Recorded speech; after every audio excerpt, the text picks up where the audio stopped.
Welcome to Licking Non-Vanilla, a sex-positive hour of talk about kink, sexual mores, and writing dirty words.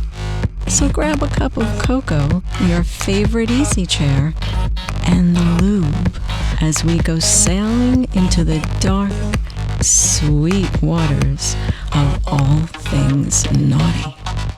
On Licking Non-Vanilla with your hosts Ralph Greco Jr. and M. Christian.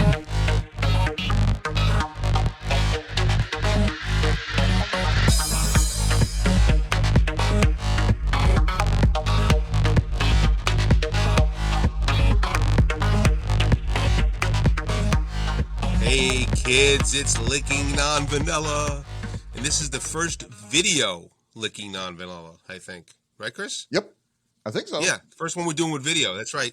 So you can see me. I'm Ralph Greco Jr., and over there, right. that's I was that's once who is a that? man. Well, I'm not an animal. That's my buddy. That's my buddy M. Christian over there. Who suddenly realizes he really should have shaved. Yeah, really. You're right about that. It's funny when you do it visual now. It's a whole different. Like we were talking about this with our producer. You have to be very very in the middle of things and look at the camera, and it's a different kind of thing. Before we were hiding. Yeah, we were hiding pretty well. So we're not hiding anymore. But actually, at this point, we all also are waiting for a couple guests, and I hope they join us today. And so if they do, we'll cut right into it. Chris, just before we went on the air, we were bandying about some things to talk about, and you threw the word holiday out there. Madonna fan that you are. But you're not a big holiday guy, are you? Nope. Bury them with a steak of boil them in their own pudding, and bury them with a stick of holly through their heart. That's definitely me. I'm not a huge fan of holidays. This month is holiday or just. Any holiday or just the Christmas one? Don't get me started on Easter. And Arbor Day is just don't get me started. I don't want to talk to you about Arbor Day. Yeah, I know how you get with Arbor Day. Yeah, and we wouldn't want. Well, I don't want to resurrect any bad feelings about Easter. But it's mainly Christmas that you're. I'm just not a big holiday fan myself. I mean, my family wasn't the best, and it was always more stressful than it actually was enjoyable. Too, it's just like I don't know. It just never works for me. Aside from Halloween, but I would think you and I specifically Halloween for sure. You love Halloween, right? Yep. Yeah. All those years in San Francisco, it's like that's the only real holiday in that city is Halloween. Everything else is it's like, okay, we'll tolerate Christmas, and okay, New Year's is around, but the stops come out for Halloween. But yeah, I mean, I'm just not much of a fan of it. I mean, one, I don't have much of a family anyway. I mean, you have a big family. I mean, you've got all kinds of people. Yeah. It's just little old me in the dark with my cat, and I'm not too sure she even likes me. So when the holiday season comes around, it's like, oh boy, it's like at least right now I've noticed that they haven't been really pushing the Christmassy stuff. At least the few times I've ventured out into the world, which is great because there's nothing worse than having like Christmas carols crammed down your throat when you're just trying to like get your shopping done. It's like, okay, enough of it. But yeah, it's just kind of those weird things. I mean, I don't think it's like, horrible for everybody. It's just not my favorite.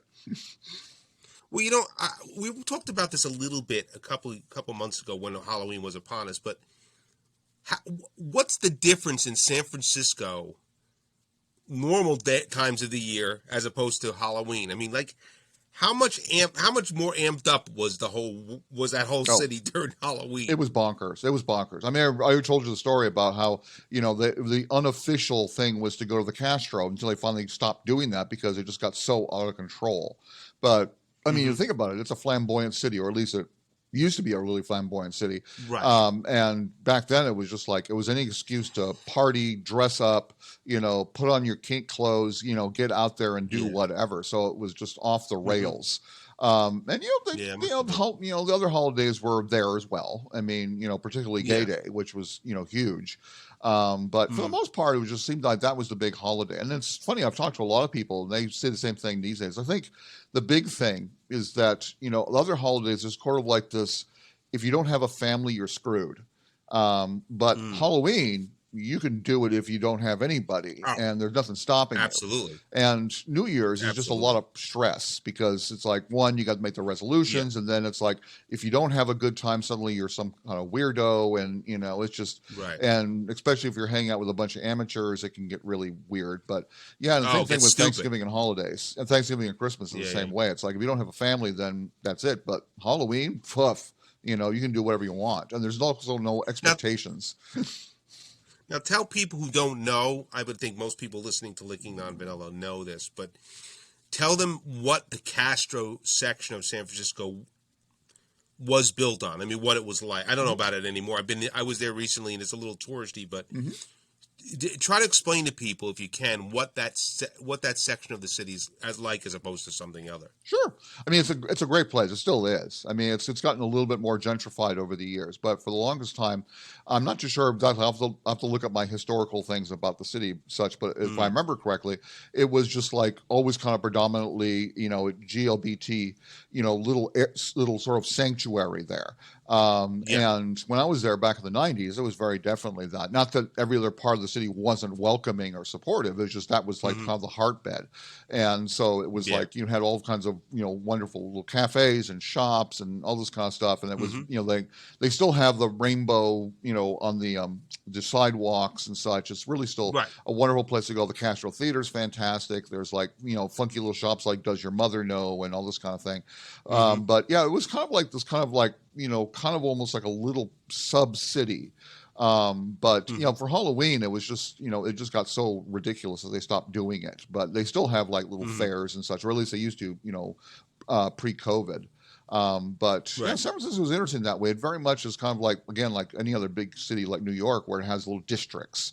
So you've got like Yeah. Japantown, Chinatown, and you've got the Wharf, and you've got Soma, and you've got the Sunset and the Richmond. But the Castro Yeah. is really kind of like just always been that way. Not that any other person isn't welcome there, but it's Right. still fun to go to, even though San Francisco's gotten ridiculously expensive and no one can really live there anymore. But it's still That's always true. worth going That's to. true. And like I said, the Castro Theater is That's is, true. is a is a kick. I mean, when they do like their sing-alongs for Sound of Music or The Wizard of Oz or something, it's just an That's absolute got to be madhouse. crazy. Oh, absolutely. That's I got to mean, be crazy. oh, it's bonkers. It's a huge old theater too, which is fantastic. It's a Hmm. legendary theater. For many years, I would go to the Gay Men's Chorus there for the holidays. That was the only thing I sort of did Oh, as that as must a have been ritual. beautiful. Our sweet Oh, friend that must. Jean Marie Stein, would have like this kind of like party kind of thing where she would invite all kinds of friends and we'd all go to the Gay Men's Chorus, and that was a real treasure. And that's the one thing I do miss, is that, because that was kind of like Yeah. an holiday kind of thing. But it was a blast. I Yeah. would, if anybody hasn't seen them, I definitely recommend checking them out. They're magnificent, and it's just always a good time. Well, everything Chris is describing, if you happen to catch the movie Milk, which Mm-hmm. with first of all, there's a great documentary Mm-hmm. about him that Harvey Firestein narrates, but also the movie that had Sean Penn in it is all about the Castro. It's all about the building, how it built up, Mm-hmm. and how that area became, like Chris said, a mecca for gay men, specific to begin with, to feel safe and have an enclave like that. So and when I was there, not the last time, maybe the last time, I went to the camera shop, which is now a store. Mm-hmm. So Milk's camera shop, which was kind of like the ground central, right, for everything that was political, everything that was happening there, has now became it's like a shop where you get certain, you can get Mm-hmm. clothing and little knickknacks and all that kind of swag and stuff. But anyway, that that whole area is still pretty much what it was. I think like everything else has Mm-hmm. changed in some way. But I because when Chris and I first met, we went to. So where's the Armory? Is that in the Tenderloin? That's the Armory in the Mission. And the Mission is okay, the Mission. Okay. It's remarkable how small San Francisco is. I mean, yeah, it'll take you a while to walk from like, the Embarcadero to this, to, way out to the other side of the coast, over to like, I'm just losing my words all of a sudden, like the beachfront and so forth. But yeah, it's like I lived in the Mission, and we would easily walk up like 18th or 16th and just go to the Castro. It was just like a right. quick little jog. And it has these little pocket neighborhoods. But yeah, the Armory is actually located in the Mission. But again, it's so close, it might as well just be almost right next door. And that place Chris and I are talking about, that's where kink.com used to be, or still is. That's where their studios were. When Chris and I first met at Why Not, they had an outing to there. And the Armory's this old Armory. And that's where they shoot all this kink stuff inside and have parties and stuff. But it's an armory. It's huge. I mean, you can park tanks, multiple tanks in their parking lot, and the Armory looks like a big castle as you're just coming down the street in the Mission District. You look to your right, there it is. And it's one of those specific places in the city that you go, wow, look, you can't miss it. It's just like the coolest thing, to say. So we were there at the same time. I don't think we were actually not hanging out together, but we were with a whole bunch of people. But that's just one of those many things in San Francisco. Like Chris was saying, you go down to the Wharf, you go to Ghirardelli Square, you do. It's a hell of a city. It's a very cool city in a lot of ways, But it is very expensive to live there. That's for damn sure. Yep. Wow. I like to make people really impressed when I say I used to own a house in San Francisco, and but at the same time, it really, to be honest, I wasn't really the 100% owner. It was kind of a three-way thing, and it was only on paper. And it was back in the 90s where you could actually buy a house in San Francisco for like $300,000. So now, where was that house? Was that in Mission? Was that in the Mission? Yeah, it was located on Camp Street. I was part of this little kind of quasi hippie polyam little kind of group, and this is when I was married. It was basically like my wife, her mother, her adopted brother, and her adopted brother's partner, and then me, and then various other people who kind of come in and join us. And originally we had a house in the other part of the Mission, and then they decided it was a little small for this, rather rambunctious little group. So we bought this Addams Family-ish Victorian monstrosity on Camp Street that I think was built right after the earthquake. But Camp Street, as far as we all have determined, was named that way because the original campsite of the people who first came there. So it was really an old part of the city. But the house was, a combination disaster and magnificently bizarre because it was like 3 stories with a converted attic, and it had a huge backyard, and it had like all this stuff. Could have been around forever, but it was interesting. But it also taught me I never want to own a house again, ever. Right. Well, it's a lot of work. Oh, it was a huge amount of work. Now, I just got an email that I think our guests are coming. Cool. So I got it too. I think we'll get them on. Yeah, just said there. I just got the email that they got the interface, the email that we need to give them. So let's just tell people where they're at. First of all, we're at Licking Non-Vanilla. Yep. I'm Ralph Greco Jr., and that's over there. See if you follow my finger. There's my finger. There's M. Christian over there. And we are waiting on some people, the brains behind a thing called, it's like this comedy thing, the comedy stripping show that's happening in the city called Stick a Pole in It. It's a comedy pole dancing show. So we're going to be talking with the 2 principals from there in a second. They're getting their interface now, and we're gonna have a little chat about how they put that all together and how they're running it in this climate, which has got to be pretty interesting to run a show, any kind of show in this climate. Absolutely. Let alone a strip comedy evening at a bar. It must be. I putting the logistics of that together have got to be really something else. I was discussing this with you before we went on the air. I have gone to a couple shows that the publicist who set us up for this, he kind of gets involved in these really interesting performances and shows and aerialists and a lot of naughty stuff, and they put it all together, and it's usually spectacular. I've seen a couple of the shows in the city. I'm looking forward to it. But anyway, it should be very interesting. Now, have you what's it like in back east when it comes to like doing these events? I know out here, because I'm not exactly near a big city. I'm in Eugene, which is relatively small. Yeah. Do they? I know like a couple places here they require like vaccination certificate. Yeah. Well, it's more or less most places at this point are proof of some sort of vax. I think at this point, not all places. So I think that varies from venue to venue, but like anything else, you go online, you could find out. That's just the way it is. It's not like you're not informed before you go. Yeah, there's a little place here that does require it, and then they also have like their own version of social distancing and that kind of stuff. But I'm interested in how that's kind of going. But I got mine in my wallet, and most restaurants are usually they keep you socially distant and such. But nowadays it's like people are taking the precautions and such. So it's kind of interesting to see how someone would handle that, like you said, in a bar, especially during all this. Yeah. Oh, I think we're hello guys, hello. Let me put my glasses on because I can. Hello. You know what? I'm vain, but I'm gonna put my glasses on so I can see you better. So that's what I had to do. I feel terrible, but I gotta wear them. What can I tell you? Well, you're in the virgin, if I can use that word, outing of us doing the show with video. Okay. Oh, we're the first ones. You are. This is the virgin outing.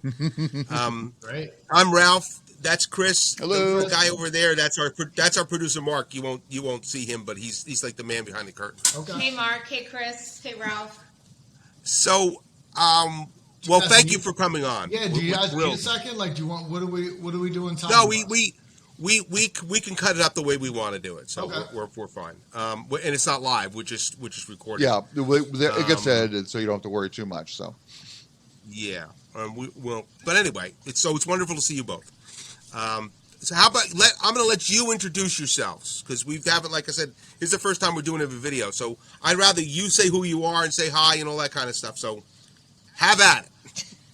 All right. Hi, I'm JoAnna Ross. This is... Keep going. Okay. Hi, I'm JoAnna Ross. We run a pole dancing and comedy show for the last 9 years. Wow. Called, I know, right? It's crazy. Called Schtick It. Get it? Get it. Awesome. Then we're done. We got it. That's it. Okay. Well, it's nice to meet you. Yeah. Okay. And this is Dan. Hi, Dan. How you doing? I'm co-producer. I'm Dan Goodman. We're both comics, and we're both produced Schtick It. Like JoAnna said, for 9 years, and I don't know how, but we did. Yeah, 9 years is pretty impressive. Where did it first start? When you first did it? Sure. So 9 years ago, a friend of ours had breast cancer, and she told us that. And Dan and I are both comics, and I actually taught yoga at a pole studio, and Dan had just wrapped a short film called Skinja, and that is stripper by night, ninja by later that night. As most people I love are. It. That's right. brilliant. Yeah, exactly. Look it up. It's good. Yeah. Oh, you guys should watch it. You guys should totally watch it. Absolutely. It's funny when David sends us stuff. I want to see that for sure. Oh yeah, we'll totally send it to you. So Okay. Dan had just done that. She told us this, and I was like, maybe there's a show like we'll just do comedy, and then we'll put all the pole dancers. And I came home, and I was like, we'll do like 20 comics and like 20 pole dancers. And Dan's like, absolutely not. Do not do 20 comics and 10. I was like, we'll just do like all night long comedy and pole dancing. Oh yeah. And, right. Yeah, exactly. A great idea. And then, oddly... Well, like, there was a whole thing of, like, I don't know if that's even a show. And she's like, it's a show. And I'm like, I don't know. This is... Yeah, right. And then our brilliant idea at the time was to fix it. We were going to get a drag queen to host it. There's a drag queen named Blackie O'Nasty. And... super famous in New York. She... and then Miss O'Nasty never showed. And like, really? And so, like, JoAnna ended up hosting. And I, like, I'm sure you guys get it. Like, you're, like, great hosts. Like, hosting's not easy. So I'm like, I just want to go do my time. I want to go do my 8 minutes. And Dan's like, it's a whole different head. I was like, no, I don't want to do it. Right. Well, it's a totally different skill. It's a totally different head, skill. You know? So absolutely. We did the show. We raised, like, I don't know, over $10,000 for... Well, it's seven. I'm good with numbers. $7,000, but that's wow, still that's like wonderful. amazing for. Yeah. We got to hand a friend $7,000 ish in cash, which is a really great thing. And then immediately after, JoAnna was like, I don't know. I was like, we're never doing this again. I was like, oh, yeah. Never say never. I was immediately like, no, why would you? There's no reason we wouldn't do this again. Yeah, and the weird thing is, so Blackie O'Nasty doesn't show up. We don't do 20 comics and 20 pole dancers. It ends up being like 5 and 5 or 6 and 6 at the time because pole dancing is really hard and some girls got hurt and it was a benefit. So they're like, I don't want to hurt myself at the benefit. So all of a sudden we just have this, 5 and 5, which is what we still have to this day. Oh, and either I host the show or Dan hosts it, and then one of us closes comedy wise. But after the show was done, I think I was just exhausted from the emotional everything, and I was like, I don't want to do it ever again. It's like we should. And the pole dancers, there's not a lot of pole shows out there. Obviously, comedy exists in New York, and when we were working on Skinja, I was talking to like some of the pole performers, and they were like, they have like little recitals, but they don't really have any shows. I'm like, how are you guys ever going to get better? Mm-hmm. You can't get better in a gym. That's ridiculous. Oh yeah, I'm sorry. They do their recitals in their pole studio, like not on a stage, no lights, no audience. Yes. And then so I think prior even to the show, like I definitely had some idea of like, oh, this is crazy. These people are all really talented. They need nobody's using this at all. Like, like nobody's harnessing this. There's a whole bunch of great performers out there, and they're like kind of just like in a pole studio with folding chairs, and it's not like kind of like goofy. And so I think on the set, I kind of like I had some inkling. I was like, oh, somebody should really do something with these people. Also, I think sometimes they ask me to host these recitals, and Dan came to one, and he goes, "It's so weird that all the lights are on." And there's a pole performance. Yeah. It's like no show, but we're all at a show. Well, I mean, even weird, like all the lights are on. You have a dancer. Some of them would like try and be really sexy, and you're like, it's 4:00 in the afternoon, and I'm in a metal folding chair. Like, I don't know what you're trying to this ain't really sexy. Yeah, right. I think one time you said, "I don't even know what to do with my hands right now." I was like, "You're like, it was really funny." Yeah, don't look at me like. Yeah. So that's how the show was born, and I think we did like one show, we did a Christmas show. We did a Christmas show, which was awesome, and like on a Tuesday in the east, where's Arbar? Where is that? The Bowery, I know where that is. And it went really well, and they're like, "You guys want to do Saturdays?" And we're like, "Yeah, okay, we'll do Saturdays." Cool. So like starting January, every 4th Saturday of the month. Fantastic, that's great. And then the first show happened, and we got lucky. Of like Time Out New York put us in like sexiest things to do in New York, and it was like our second show. And then we had to turned away a bunch of people because we were like, I'm totally unprepared for that many people to show up. Yeah, we don't even know how many people can be in the room because there's no seats. It's all standing room. Do you guys? I don't know if you've ever been to the R Bar. It was pretty famous. It doesn't exist anymore. It doesn't exist anymore. It had 2 poles on a tiny on a stage, but tiny meaning like not up that high, and everyone just stood. And so we don't even know how. We had no idea. It was like, I don't know. Let them in till they can. Then it was like, we can't. We really can't fit any more people. It was a great start. It's probably one of the easier things, strangely, we've ever. Yeah, in show business, I would say it's probably actually one of the oddly easier things. We're like we're not fighting anything. We just did it, and people were paying money and show. You guys both are like writers, and you've done lots of things. In the arts, and you're like, it's not easy, right? Like nothing just like happens. especially with writing or any of the, but then you write the thing and then you got to get the thing out there, and it's so exhausting. I actually think probably the reason we've been able to do it for 9 years is like, it just happened and it was good and it works, and we don't have to we're not pushing this boulder up a hill, which is sometimes what doing art is. And it become like a Sisyphusian. Right, and like who is this? Who's even reading? Like, you know, like with writing, like who's even reading this? Or like, Well, the first thing you said, Dan, was one of the first things you said when you were just speaking was, "Is this a show?" And I think like most people, Chris will agree, and even my producer Mark will agree to this. There's many times when you're in your head doing the thing, and you're going along, you have this great idea, whatever it is, and then you step back and go, is this really something? Mm-hmm. Like, I know this is something to me, and it gets me going, but like, is this really something? Like, do I really have? And not only is it something, but is it something that's even worth? I don't know if the word "worth" is the right word, but is it something worth to pursue in a commercial venue and getting other people involved? Right? And no one wants to put on a show that no one comes to. Right. You know, you feel bad for the talent that took the time out. And actually, something really funny. I think you guys will appreciate this. And I'm so going back 9 years, but I want to say this. But I remember one of the girls was like, "I'm gonna do this this is for the benefit. I'm gonna do this really slow song. It's meaningful." I go, "Absolutely not. This girl has cancer. We've got to make this up.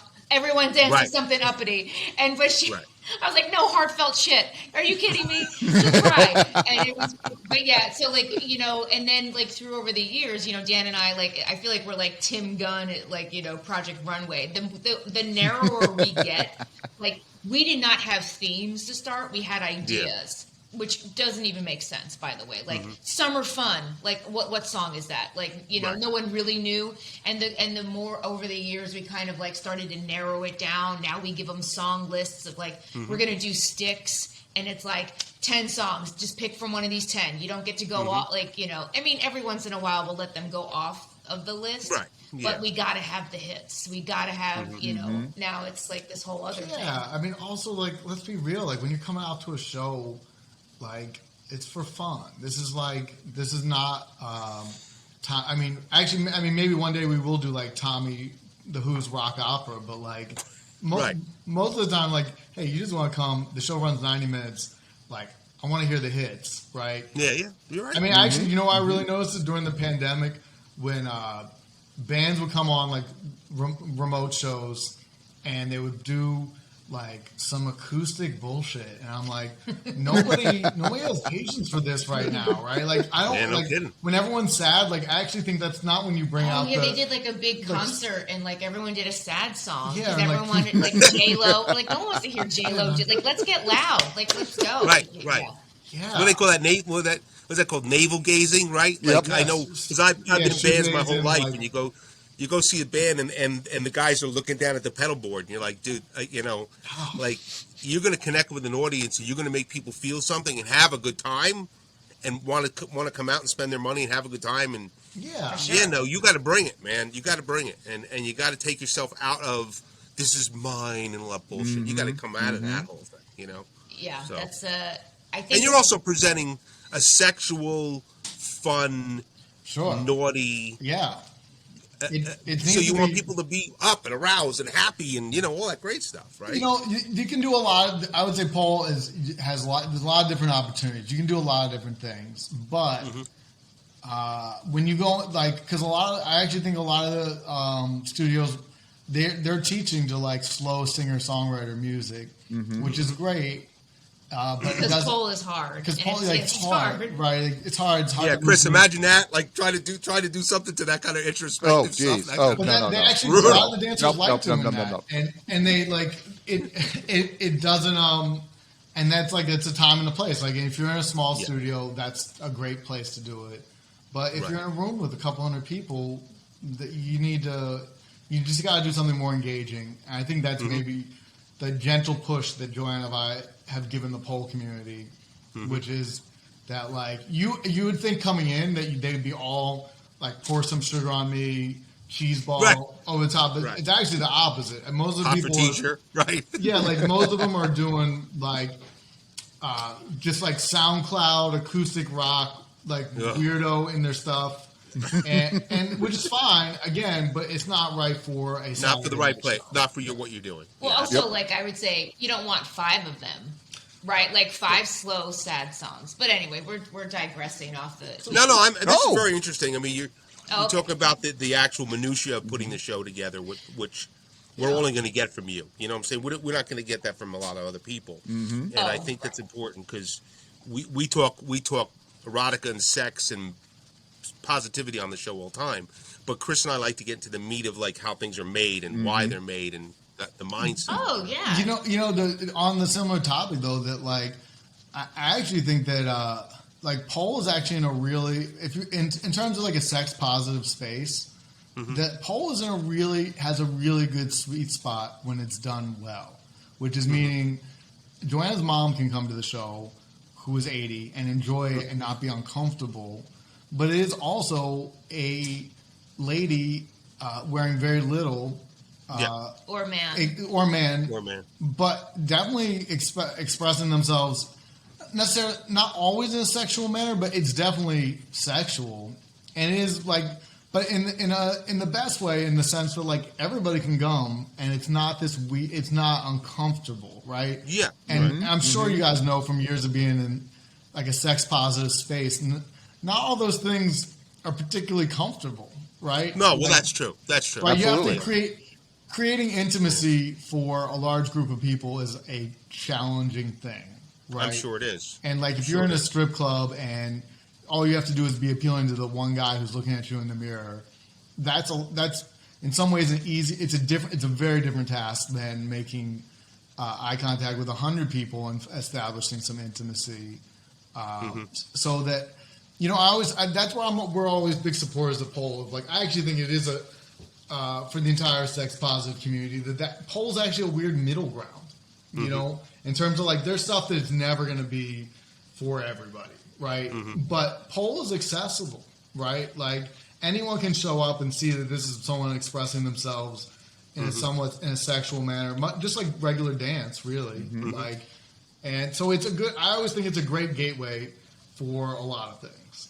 Yeah, I mean, just to, you know, kind of be in a different place. Like I come from a dance background, so I always think sexy to me is confidence, right? Whether you have all your clothes on or not. So, well, thank you very much. Yeah, but no, I totally agree. Exactly, with you. Ralph. I mean, That's what I'm pointing at you. So, you know, what can you do? So I think that, you know, we get it so often. I mean, the first thing someone asks us about our show is, are they taking their clothes off? Are they strippers? Yeah. And we're like, they're not strippers, you know, and by the way, if you guys are curious, like if someone goes, what's the difference? See, the world's simplest answer, which is they don't take their clothes off. That's what makes you a stripper, right? Right. They dance on, like pole dancers pole dance, right? Strippers are paid. Pole dancers get paid to pole dance. Strippers mostly get paid to take their clothes off. Right. Near a pole. And yes. Do we have strippers on the show? Absolutely. Sure. We'll have. But they don't strip. But they don't strip on our show. Right. Then again, have we had people take off their tops? Yes. And it's been the best. But honestly, you would say. But I don't know if that's stripping, right? Like. Yeah, and also it was the best. It's one of the best moments of her. She did. She was dancing to "Lady," and she just ripped her top off as from Sticks a long time. Whatever. It was a great moment, and even then, I would just be like, but to me, coming as a performance background, this is performance. This is entertainment. Yeah, well, there's a level. There's a level of athleticism that is off the charts. Yeah. I mean, which I've seen tons of dance in my life. You know, I'm not a dancer, but I play one on television. But I've seen some amazing stuff, and the stuff that Dave sent over for me to look at, like just a clip. Crazy. You know, I was the athleticism is just crazy. I mean, just nuts. I mean. There's a couple still pictures. I'm like, this is like defying physics, you know? Listen, I think people always think the pole dancers are like lunatic party girls. And I'm like to do what they do, like most of them are drinking chamomile tea at 10 o'clock and in bed, right? Like, it doesn't, you can't be like. Nobody wants to know that, right? Yeah. They want the fantasy of being like, Like they train really, really hard. It doesn't, you don't look like that. You don't like do that by like pounding beers, right? Like Right. doing shots. No, you can't live. You can't have that kind of. You have to have some sort of a discipline. Yeah, you gotta be discipline. really disciplined. Sorry, I Yeah, didn't mean to very cut you off. No, you're right. You're Ralph. right. And also, too, like I would say, we are so lucky that our show survived for 9 years. That we also get people on our show that actually really like. They know there's going to be 100 and some people there. They're not. Yeah. They're not showing up not prepared. Like Right. so, Right. And all this Right. being said, which is funny, our last show was West Side Story. Mm-hmm. So it's like, you don't get any, like someone just asked us what's legit about this. I'm like, you don't get any more legit than dancing to Sondheim. Like let's, like, That's you know what exactly I mean? true. This girl wrapped her elbow around the pole, grabbed her face, and then hoisted the rest of her body off the pole. Oh my God. Held her face, pole here. The whole audience was just like, what the fuck is happening? It was the most beautiful thing. But at the same time, I think we get friends that bring dates also to our show to be like, are you cool? Are you cool with it? Like, 'cause if you're not cool with, like, it's comedy and pole dancing, and not even West Side Story, like even like our Megan Thee Stallion show, like just any show being like, because if you're not even cool with this, because again, it is this level of it's just pure entertainment. Like, there's no show out there that is going to make you laugh and then scream because of what you're seeing. The whole audience is on fire. Like it's just like even the West Side Story, I'll even say we've never got applause like that because the audience was so quiet and then just bursting with like excitement.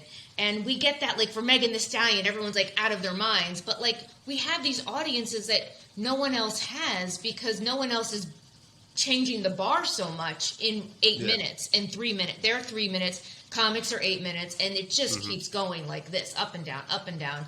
So I feel like in the sense of like, entertainment and just New York City and nightlife, like we have this great show that, that no one else kind of has like that kind of energy with, whether it's sexy or whether it's not sexy or whether we're doing something like West Side Story or Hamilton or doing, Sticks and power ballads, like, our audiences are kind of like just insane capsule of awesome. I think we lucked into the fact that, if you watch 8 comics in a row, which is a lot of times if you go to stand-up New York, that's what you're going to see.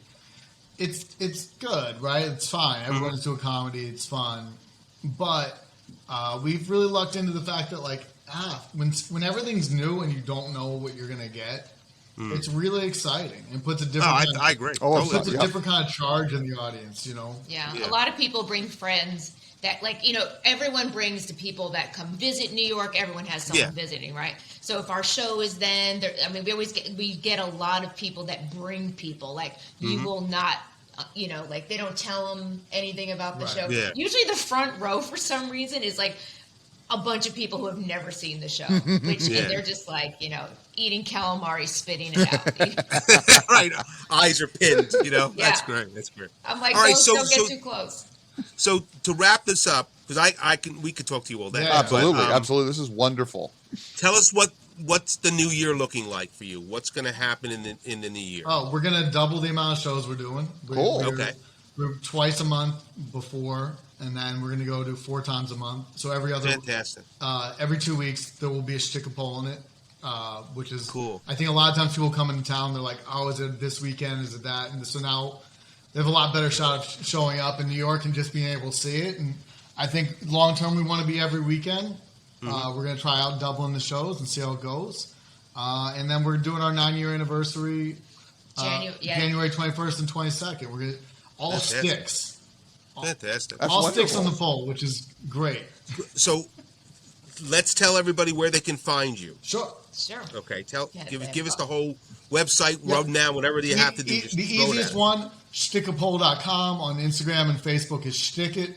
And that was the easiest place to find all the information for upcoming shows. So Schtick it. Or just Google Schtick and you'll either get our website or Instagram. Okay. We're on 85 Avenue A, which is 5th and A. And if you can't remember any of that, and if you mess up all those words, if you put in comedy and pole dancing, we're the only ones that come up. Yeah, there's no other one. It's going to be a good game in town. there's no other thing that comes up, and so I think that and again, we're gonna double the amount of shows. We're super excited. It's super it's taken us 9 years to get here, but we're pretty excited to expand. To say the least. So well, what will happen is when we get the show up and running, I will send the link out to your publicist and you guys, because we're on a multitude of different networks, and then I always blog the show too, so I'll have you'll see all the stuff printed out too, so people can find you.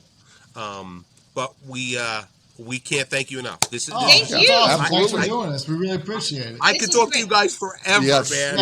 Let's do a check-in. Let's do let's do a check-in and see how you guys are doing. Well, totally.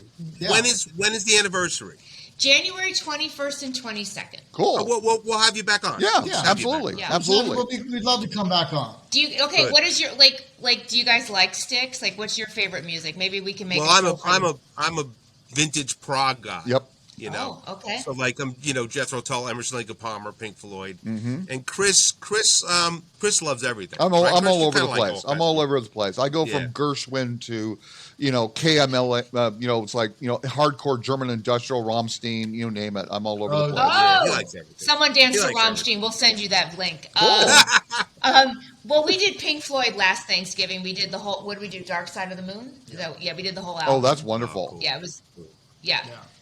Again, though, it's not up in your face, right? Music, it's more. Yeah, the Rammstein show is coming. A lot of flames. You just got to get a lot of flame retardant stuff for that one. Oh, I wish. No, there'll be no fire. But I actually think we could easily do. We've talked about it before because one of the dancers really likes Rammstein.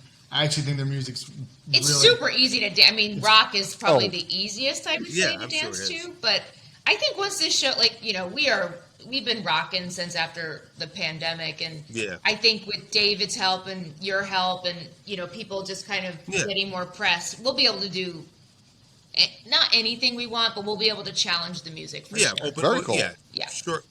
Good. Well, Mark, it was good to see you. Mark. Thank you, guys. Bye, Ralph. Bye, Christian. Thank you so much. Happy holidays, whatever Happy holidays you holidays. celebrate. Thank you so much. Take care. Thank you. Bye-bye, guys. Bye-bye. Oh, that was wonderful. They're fantastic. I am they're beautiful annoyed people. that I'm clear across the country. I would love to take in one of their shows. They're so delightful and such a passion for what they're doing, And we're going to get all that Schtick the Pole stuff up for you guys who are listening, because this show is listened to all the way around, and you could, if you're in this area, the New York area, you could find us anywhere, so it doesn't really matter. But this has been Licking Non-Vanilla. I have to say it clapping my hands because you can see me. Hello. This was a good one, Chris. This is the first one we did where you can see our beautiful faces. And we'll get back on. We'll get back on and get up more shows. And we are on Skyhawk now, and we're all over the place. And so we're really happy to be amongst all these places. And if you're listening to us, please reach out and let us know you're listening to us. Absolutely. And read the blog and find Chris and my writing everywhere and anywhere. And we just thank you for listening. So thank you, Chris. As always, thank you for spending Robbie. time with me. And wonderful. We'll see you next time on Licking Non-Vanilla. Bye-bye. Bye-bye, everybody. And visit us on the web at www.lickingnonvanilla.com.